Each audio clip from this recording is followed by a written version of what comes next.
സംസ്ഥാന സർക്കാരിന്റെ മദ്യനയത്തെ വിമർശിച്ച് മലങ്കര ഓർത്തഡോക്സ് സുറിയാനി സഭയുടെ പരമാധ്യക്ഷൻ ബസേലിയോസ് മാർത്തോമാ മാത്യൂസ് തൃതീയൻ കാതോലിക്കാ ബാവ.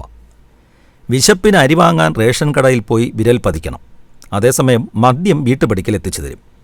ജോലി കഴിഞ്ഞ് മദ്യപിച്ചെത്തുന്ന ഗൃഹനാഥനെ പേടിച്ചു കഴിഞ്ഞിരുന്ന വീടുകളിൽ ഇനി മുതൽ മദ്യപർക്ക് രാവിലെ മുതൽ കുടിച്ച് കുടുംബം തകർക്കാം.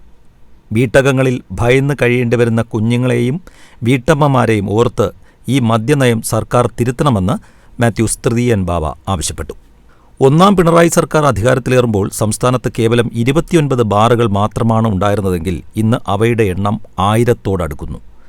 മദ്യനയം എന്നത് ജലരേഖയായി മാറുന്നുവെന്ന് മാത്യൂസ് തൃതീയൻ ബാവ ഫേസ്ബുക്ക് കുറിപ്പിൽ അഭിപ്രായപ്പെട്ടു.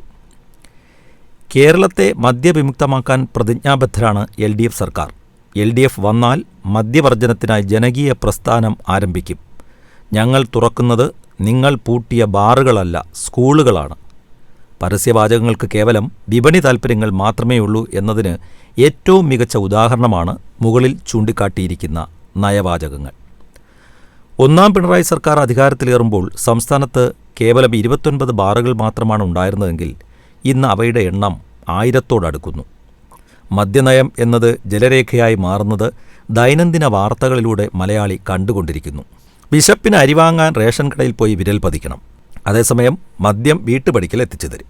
ജോലി കഴിഞ്ഞ് മദ്യപിച്ചെത്തുന്ന ഗൃഹനാഥനെ പേടിച്ചു കഴിഞ്ഞിരുന്ന വീടുകളിൽ ഇനി മുതൽ മദ്യപർക്ക് രാവിലെ മുതൽ കുടിച്ച് കുടുംബം തകർക്കാം. ആരോഗ്യത്തിന് ഹാനികരമായ ഒരു വസ്തുവിനെ ഇത്രയും ലളിതവൽക്കരിച്ച് വീടുകളിലേക്ക് ആനയിക്കാൻ സർക്കാർ കൂട്ടുനിൽക്കുന്നത് ഒട്ടും ഭൂഷണമല്ല. സർക്കാരിൻ്റെ മദ്യനയം വികലമാണെന്ന് പ്രധാന ഘടകകക്ഷിയായ CPI തന്നെ കുറ്റപ്പെടുത്തി കഴിഞ്ഞു. ഈ നയം കുടുംബാന്തരീക്ഷത്തെ അപകടത്തിലാക്കും. തിരുത്തണം. വീട്ടകങ്ങളിൽ ഭയന്ന് കഴിയേണ്ടി വരുന്ന കുഞ്ഞുങ്ങളെയും വീട്ടമ്മമാരെയും ഓർത്ത് തിരുത്തണം. ബസേലിയോസ് മാർത്തോമാ മാത്യൂസ് തൃതീയൻ.